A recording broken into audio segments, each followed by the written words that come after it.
So 200 million quid of your money has been splashed on this huge COVID inquiry just for them to conclude that we didn't lock down enough. They are saying that all 4 UK governments, their approach was too little, too late. They should have locked us up in our homes, ruined our mental health, sent domestic abuse rates through the roof, shut down the economy, and the list goes on for even longer. They should have done it sooner, harder and faster. They're saying Boris Johnson didn't strip away our civil liberties enough. This is genuinely shocking. Look, a lot of us wanted a COVID inquiry so that we could expose the shocking impact that it had on young people's social development, on people's mental health, on domestic abuse rates, on children's literacy rates, on social mobility, on all sorts of things. But no, they're not interested in that. We wanted a COVID inquiry so that we could learn that we should never, ever, ever, ever do this to our population again. But what have they concluded? Well, they have advised that the government, if we ever have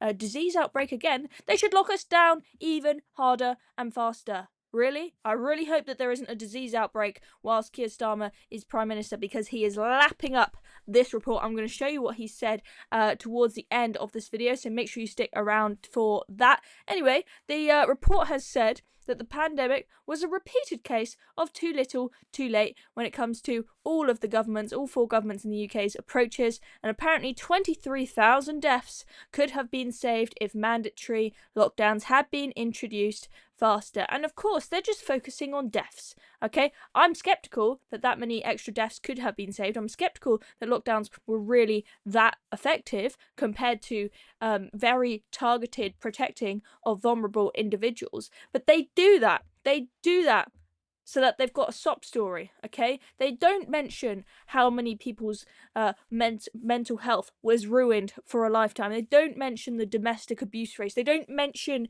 how many women, for example, wouldn't have been beaten up at home if we didn't have as many lockdowns. They don't talk about how much less national debt we would have and how much more money we would actually have to maybe spend on the NHS and save lives consequently now if we didn't have the huge pile of debt that was created during COVID. They're not interested in that. They are just trying to make sure, say, Boris Johnson, there were 23,000 avoidable deaths on your hands because you didn't lock down enough. The approach of this whole inquiry is crazy. And when they started the COVID inquiry, they were refusing to include any assessment of the impact on young people in the inquiry. And we were like, hello, this is one of the biggest long-lasting impacts of the inquiry and you don't even want to talk about it? Really? The report says all 4 governments failed to appreciate the scale of the threat or the urgency of response it demanded in the early part of 2020, and that despite clear signs that the virus was spreading globally, all 4 nations failed to take sufficiently timely and effective action.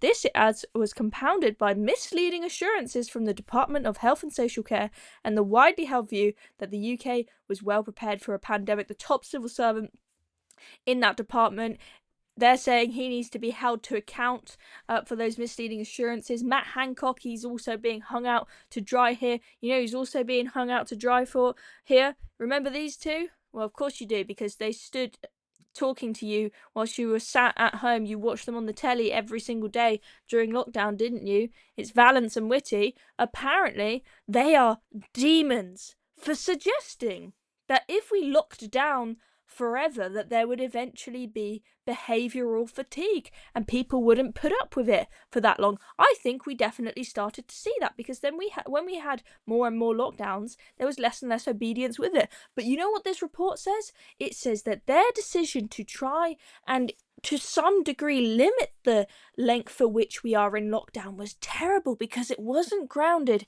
in behavioural science. I'm sorry, but you don't need some flashy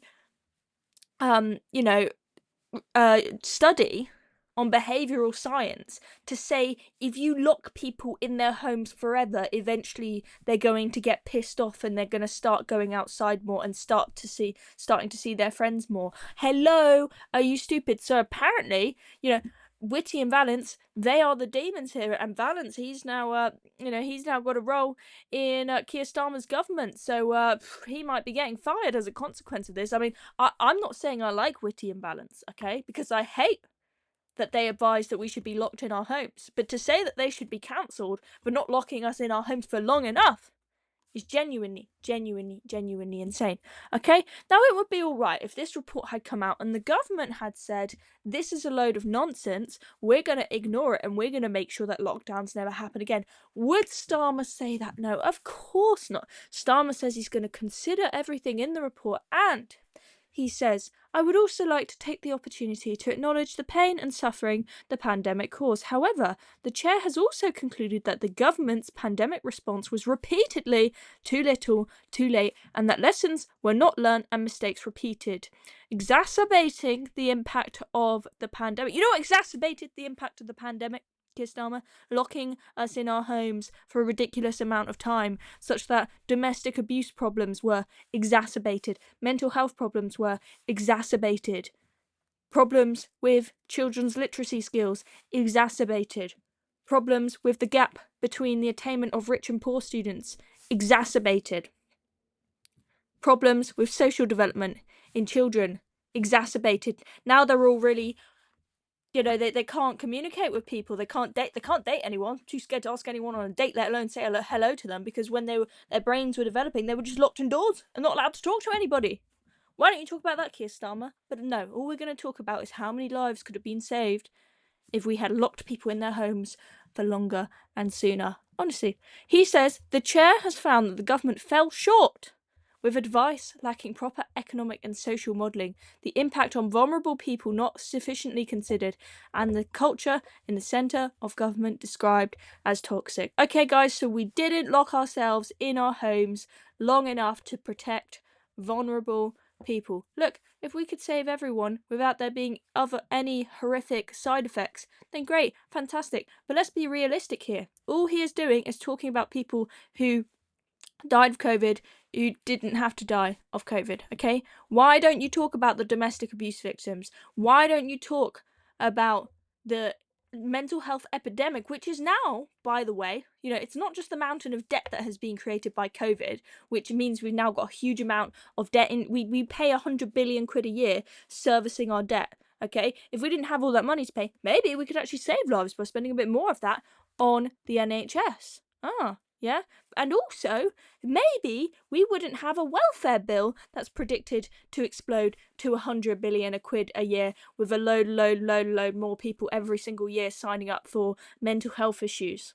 If it wasn't the case that COVID started this huge mental health pandemic. Surprise, surprise, locking people in prison in their homes is not good for their mental well-being, okay? But they've ignored that. Keir Starmer's ignored it, and the COVID inquiry, which cost 200 million quid, couldn't seem, and took years and years and years, they couldn't seem to figure that out.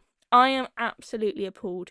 And the reason why I'm highlighting this to you guys now is because this isn't just going to disappear. This report doesn't matter. This is very important, this report.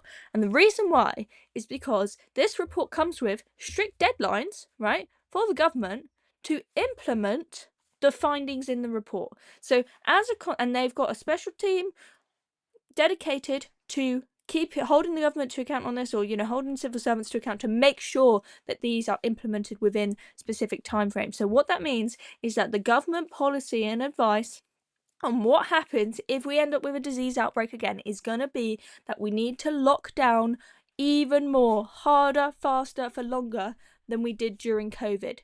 We can't afford to do that again. Look, even if you just forget the mental health issues, domestic abuse and all of that, we don't have the money. We do not have the money for this stuff. Absolutely. We made ourselves broke the first time. We never really fully recovered from it economically 5 years on. You want to do that again?